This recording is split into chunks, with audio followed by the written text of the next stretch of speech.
Deep beneath the old castle of Nuremberg, a silent figure stood guard, a tall iron sarcophagus shaped like a saintly woman with a gentle smile. But inside her hollow body waited hundreds of sharpened steel spikes, gleaming in the torchlight. It was called the Iron Maiden, the Coffin of Death, a device that turned faith into agony and salvation into screams. The birth of a nightmare. In 16th century Europe, fear ruled the land. Fear of heresy, rebellion, and sin. Back then, people truly believed that pain could purify the soul. From that twisted belief came some of the most horrifying inventions in human history. The Iron Maiden was said to have been created in Germany, in the dark workshops beneath Nuremberg. It stood nearly 2 meters tall, its exterior carved like the Virgin Mary, a symbol of mercy, while its interior was filled with spikes, carefully placed so that they would not kill instantly, but instead drain life slowly and painfully. The ritual of death. A condemned heretic would be led down the stairs into the damp, torchlit chamber before the execution began. A priest would whisper a final prayer, "May this pain cleanse your soul." Then, the doors of the Iron Maiden would swing open. The prisoner was pushed inside. As the doors closed, the spikes pierced flesh, shoulders, thighs, chest, avoiding the heart and head. The victim remained alive, trembling, pressed against cold steel, listening to the hinges creak shut like a funeral bell. The guards would stand nearby, waiting. If they still heard moaning, they said, "The sinner is being purified." When silence came, they opened the coffin and found only a shapeless mass of blood and skin stuck to the metal. Whispers in the dark. Records tell of the first victim in 1515, a man named Johann van Bergen, accused of blasphemy against the church. When the doors closed on him, he laughed. Witnesses recalled his last words, "You think pain will save my soul? The devil doesn't live in hell. He lives in the hearts of men like you."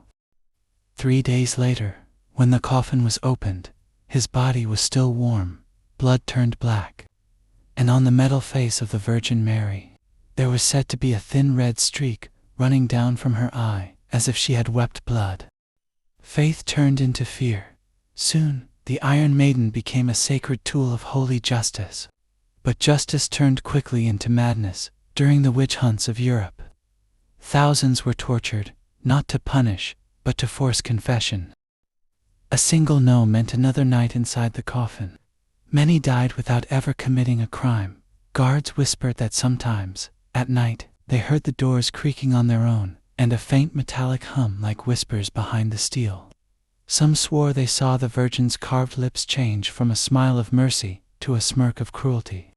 The museum mystery. By the 19th century, the Iron Maiden of Nuremberg was placed in a museum as a relic of humanity's darkest age.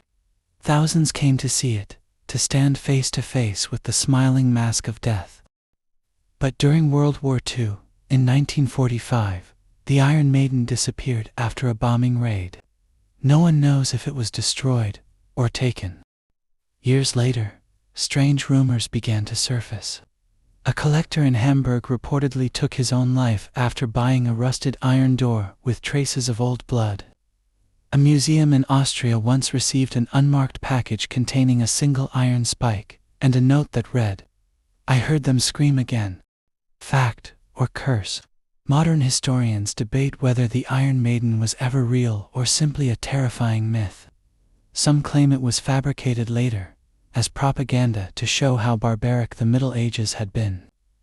Yet old sketches and 18th century records describe its shape and mechanism in disturbing detail, matching pieces found beneath the ruins of Nuremberg Castle.